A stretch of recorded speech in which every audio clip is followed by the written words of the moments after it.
me and my partner found a lot of theories because whilst looking through, we found there was a lot of kind of like labelling issues going on. In particular even, there was a contents kind of page, and underneath the picture of a white woman who is their target audience was her name, and then underneath the picture of a black man it just had drug war cowboy, which could be very problematic. It had a layout for importance. The male articles seemed to be generally a lot more bigger and a lot more in size and had less pictures. And they were placed at the bottom, whereas the female articles were smaller and placed at the top.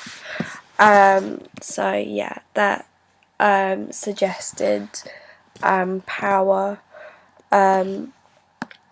It featured a fair bit of nudity, which is very objectifying, and maybe is kind of not the ideal, but bearing in mind that this was back in the 90s, not many people were very aware of what magazines were doing and such like that, and it was just one of those things, I guess, of the time to just kind of shrug it off. Yeah, a lot of the articles that the white older men put out were about money and about wealth and about the banks and Wall Street and whatnot. So it just gave you a sense that it was all about money. Some of the phrasing in the political articles were kind of very negative and controversial, and I think one of the ones that stuck with me was intensely pro-American monarch when describing one of the Saudi Arabian monarchs. And it used in those articles very small images and black and white images as well, which one could argue would be for more information and not for beauty, which is typically what this magazine is known for. However, after the political sections, there was a lot more soft colours, and there was a large spread for Madonna, and who was the cover star. Furthering on from Madonna,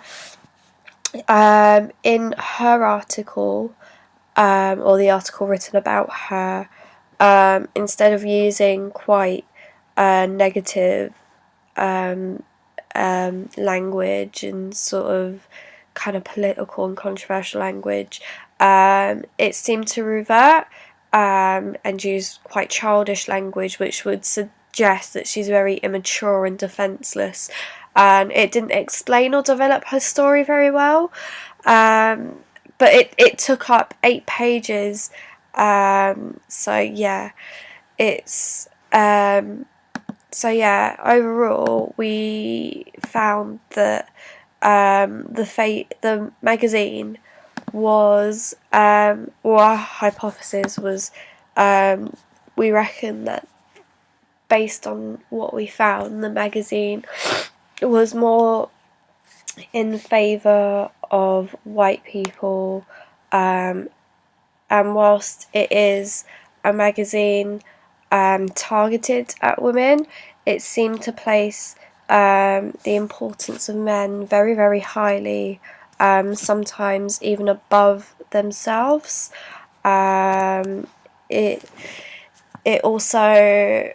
This also backs it up with some of the images that use nudity, as one could argue that it's very objectifying for women, especially if men are looking through this magazine and reading up on the political articles, and the next thing they see is Madonna wearing a sheer shirt without a bra on or anything, and it's very objectifying and it sexualizes women, which could create conflicts for women if that's their target audience. Also, it definitely gave us a sense that it was more for people who were very upper class, or middle class as well, as it seemed to place the importance of money and having money to fix all your problems. So yeah, and we did take into account the context, as this magazine was from the 90s, and we figured that we figured that sometimes in the 90s, like even now in today's media, we are not so sure about the idealistic women and how sometimes magazines can portray that.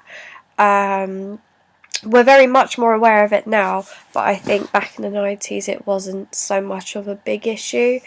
Also, the sexualized images I don't think would have been such a huge problem as well. Also, it was very interesting to read an article from the early 90s talking about Saudi Arabia and some of the issues in the Middle East, because I think it was probably in the very early stages. So some of it did seem to be kind of like propaganda. But yeah, that's what we found. And I wish we wish that we had sort of like more magazines of that time, or if we had more time to read the magazine over and over. But yeah, we were very happy with what we found.